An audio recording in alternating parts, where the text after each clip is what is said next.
Wife வீட்டில் பிடிச்சிட்டு night 2:30 3 மணிக்கு பிடிச்சிட்டு நீலாங்கரைக்கு கூட்டிட்டு போய் சுட்டுட்டு அப்புறம் கதையெல்லாம் சொல்றீங்க புதுசு புதுசா. இவங்க ஒரு டீம் போச்சா, போன டீம்கிட்ட இவங்களும் மெசேஜ் கொடுத்தாங்கன்னா, உடனே அவரை ரிகவர் பண்ணாங்கன்னா, அவரை கூட்டிட்டு வந்தாங்கன்னா, என்னையா நைட்டு ஃபுல்லா உங்களுக்கு ஆக்டிவிட்டி? ஏன் உங்களுக்கு நைட்டு ஃபுல்லா மட்டும் ஆக்டிவிட்டி இருக்கு? திருவங்கடம் எங்க எப்படி என்கவுண்டர் பண்ணான்றதா இன்னும் நமக்கு ஞாபகம் இருக்கு. அதனாலதான் நான் சொல்றேன். நீங்க செல்ஃப் ப்ரொடெக்ஷனுக்கு என்ன செய்ய வேண்டுமோ செஞ்சீங்களா? நான் கேட்கிறேன். இவ்வளவு நேர்மையான அதிகாரியா இருக்கீங்கல்ல, ஒரு கொடூர குற்றவாளியை பிடிச்சிட்டீங்கல்ல, அவனோட போறீங்கல்ல. பாடி கேம் சென்னையில இல்லையா மிஸ்டர் அருண்? மிஸ்டர் அருண், பாடி கேம் இல்லையா உங்களுக்கு? தெருவில் போற டிராபிக் போலீஸுக்கெல்லாம் நீங்க பாடி கேம் கொடுக்குறீங்களே, இது போன்ற ஒரு ஆபரேஷன்ல போறவனுக்கு முழு பாதுகாப்பு கொடுக்க வேண்டும் என்று ஒரு கமிஷனர் போலீஸுக்கு தெரியாதா? ஒரு ஜாயிண்ட் கமிஷனர் போலீஸுக்கு தெரியாதா? ஒரு பொறுப்பாக இருக்கக்கூடிய அடிஷனல் கமிஷனர் போலீஸுக்கு தெரியாதா? உங்க போலீஸ இது போன்ற ரவுடிகள் சுட்டு கொள்வதற்கு ஆளாக்கி விடுவீர்களா? உங்க ப்ரொடெக்ஷனுக்கு நீங்க பாடி கேம் போட்டு போக வேண்டியதானே? அந்த பாடி கேம் போட்டா பாடி கேம் இருந்தது சார், ஆனா அதுல இருக்கக்கூடிய பேட்டரி வேலை இல்லை சார், பேட்டரி வேலை செய்யலைன்னு சொல்லுவீங்க. இந்த வேலையெல்லாம் வச்சுக்காதீங்க. கதை சொல்வதை நிறுத்துங்கள்.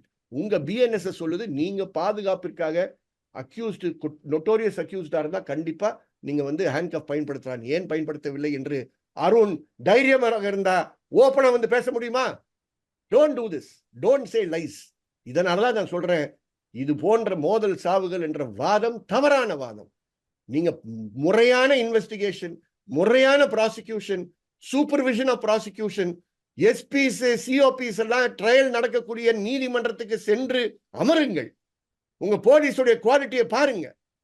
அப்பதான் உங்களுக்கு தெரியும் என்ன குவாலிட்டி நடந்துகிட்டு இருக்குன்றது. அந்த குவாலிட்டியை நீங்க திருத்தாமல் ரவுடிஸை சுட்டுட்டு இந்த ஆட்சியில எந்த சட்டம் ஒழுங்கு பிரச்சனை இல்லை என்று கூறுகிறீர்களே, இது இந்த ஆட்சிக்கு நல்லது நீங்க செய்யவில்லை. இந்த ஆட்சியாளர்கள் நினைத்து கொண்டிருக்கலாம், எங்கள் காவல்துறை எங்களுடைய கட்டளைப்படி, நான் கொஞ்சம் மரியாதையா பேச விரும்புகிறேன், கட்டளைப்படி அவர்கள் கட்டுப்பாட்டில் வச்சிருக்காங்கன்றது. கட்டுப்பாட்டில் வச்சிருக்கிற உங்களுக்கு கெட்ட பெயரை வாங்கி கொண்டிருக்கிறார்கள். ஒவ்வொரு என்கவுண்டரும் உங்களுக்கு கெட்ட பெயர் வாங்கி கொடுக்கக்கூடிய ஒரு சம்பவம் என்று வருத்தத்துடன் பதிவு செய்கிறேன்.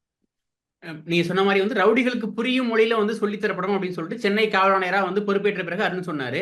அதுக்கடுத்து தொடர்ச்சியான சம்பவங்கள் நடந்துகிட்டே இருக்கு. என்ன சொல்றாங்க, வண்டியில போயிட்டே இருந்தாங்க, வண்டியை நிப்பாட்டல, உள்ள போனா எங்களை சுட ட்ரை பண்ணாங்க, அதுக்காக தற்காப்புக்காக சுட்டோம். வெடிகுண்டு எங்க மேல வீச போனாங்க, தற்காப்புக்காக சுட்டோம். ரிவால்வர் எடுத்து எங்க மேல சுட போனாங்க, தற்காப்புக்காக சுட்டோம் அப்படின்னு சொல்றாங்க. இதை மக்கள் நம்புவாங்கன்னு நினைக்கிறீங்களா? நம்புறாங்கன்னு நினைக்கிறீங்களா? தற்காப்புக்காக தான் என்கவுண்டர்ன்றது இன்னுமே நம்பும்படியா இருக்கா? அதாவது நான் மக்கள் நம்புறாங்களா இல்லையா, மக்கள் எல்லாம் இது பத்தி என்ன எவ்வளவு கேவலமா பேசிட்டு இருக்காங்கன்றது நம்ம காதுகளுக்கெல்லாம் எட்டுது. எனக்கு தெரியும் இது போன்ற ஊடகங்கள்ல சார்பு உள்ளவர்கள் சார்பு இல்லாதவர்கள் இருப்பாங்கன்னு தெரியும். சார்பு உள்ளவர்களே ரொம்ப தயங்கி தான் பேசுகின்ற ஒரு நிலை ஏற்படுகிறது. ரொம்ப ரொம்ப தயங்கி பேச வேண்டிய ஒரு சூழல் ஏற்படுகிறது. அந்த அளவுக்கு இன்னைக்கு மக்கள் மத்தியில ஒரு அதிருப்தி ஏற்பட்டிருக்குன்னு சொல்றேன். வெறும் இது போன்ற மோதல் சாவுகளாக சொல்லுகிறார்களே, அதுல மட்டும் கிடையாது, கொடூர சித்திரவதை சம்பவத்தில் ஈடுபடுகிறார்கள். நம்பிக்கை என்ன?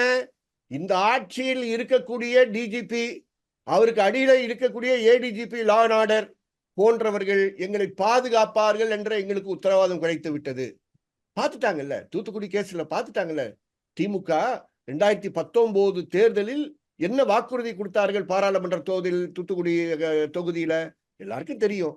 நாங்கள் மதிக்கின்ற மதிப்புக்குரிய டிஎம்கே உடைய leader of the parliamentary party madam Kanimozhi என்ன வாக்குறுதி கொடுத்தார்கள்? அங்கே தூத்துக்குடி மக்களுக்கு என்ன உத்தரவாதம் கொடுத்தார்கள்? இந்த போலீஸ் ஃபயரிங்க்கு யார் காரணம் என்று கண்டுபிடித்தவுடன் கண்டிப்பாக நாங்கள் நடவடிக்கைகள் எடுப்போம் என்று கூறினார்கள். 2019 2021 எலெக்ஷன் நடந்தது. அப்போ இதுதான் சொன்னாங்க. அந்த ஊர்ல இருந்து 2 மினிஸ்டர் செலக்ட் ஆனாங்க, அவர்களும் இதான் சொன்னாங்க. இன்னைக்கு 2024 ஆச்சு. அருணா ஜெகதீஷனுடைய அறிக்கை வந்துருச்சு. வேணா வெளியே போற செய்தி என்ன? திமுக எக்காரணத்தை முன்னிட்டும் பாதிக்கப்பட்ட 17 காவல்துறை அதிகாரிகளுக்கு எதிராக நடவடிக்கை எடுக்க மாட்டார்கள். அது உத்தரவாதமா செய்தி போச்சு. அப்புறம் இந்த செய்தி போச்சுன்னா அப்புறம் என்ன பண்ணுவாங்க? மேல என்ன செய்ய சொல்றாங்களா அது செய்வாங்களா செய்ய மாட்டாங்களா? இதுதான் பிரச்சனை. இதை செய்ய மறுப்பவர்களுக்கு வெவ்வேறு விதமான அழுத்தங்கள் சிஸ்டத்துல வரும். அவர்களை சார்ந்த புரளிகளை சிஸ்டத்துல பரப்புவார்கள். இதுதான் போலீஸ் ஆபரேஷன். அது சீனியர் ஆபீசரா இருந்தாலும் சரி, ஜூனியர் ஆபீசரா இருந்தாலும் அவர்களுக்கு எதிராக பரப்புவார்கள், திட்டமிட்டு பரப்புவார்கள், பிளான் பண்ணி பரப்புவார்கள். இதெல்லாம் நாங்க பார்த்தவங்க, அதனால ஓப்பனா சொல்றோம். எங்களுக்கு சரி. காவல்துறை அதிகாரிகள் எதிரிகள் கிடையாது. தயவுசெய்து நினைச்சுக்க. நம்ம கோபத்தோட பேசுறோம்னா யாரையோ நம்ம வந்து கேவலப்படுத்துறதுக்காக பேசுறோம்னு நினைக்காதீங்க. அது பண்ணவே மாட்டோம். ஏன்னா இதுக்குள் இந்த ஃபோர்ஸுக்குள்ளார இருந்த நேர்மையானவர்கள் யார்? பணியில் இருந்தவர்கள், பணியில் ஓய்வு பெற்றவர்கள், அவர்கள்லாம் இன்னைக்கு நாங்க மதித்துக் கொண்டிருக்கிறோம். காரணம், அதுல நேர்மையானவர்கள் பலர் இருக்கிறார்கள். வெறும் சிரமத்துடன் இருக்கிறார்கள். ஆனா நேர்மையாக இருக்க வேண்டும் என்ற தீர்மானத்துடன் இருக்கிறார்கள். அவங்க லேசா காசு வாங்கிட்டு இருக்கக்கூடியவர்கள் கிடையாது. லேசா எடுத்த உடனே ஒரு டேபிள்ல போய் ரிவால்வரை வச்சுக்கிட்டு பஞ்சாயத்து பேசி நான் என்ன பெரிய எனக்கு இந்த அதிகாரம் இருக்கின்றதா? உனக்கு எந்த அதிகாரமும் கிடையாது. ரிவால்வரை தூக்கி டேபிள்ல போட்டுட்டு ஒரு டிஎஸ்பி ஆபீஸ்ல உட்கார்ந்தோ ஒரு ஏடிஎஸ்பி ஆபீஸ்ல உட்கார்ந்து நீ வந்து ஒரு ஒரு ஒரு பார்ட்டி கிட்ட பேசும்போது வெள்ளத்துறை பண்ணாரு. அதெல்லாம் that is not policing. That is rowdyism. அதுதான் அருண் சொல்றாரு. அப்ப அருணுக்கும் வெள்ளத்துறைக்கு என்ன வித்தியாசம் இருக்கு? அருணுக்கு என்ன நம்பிக்கை இருக்கு?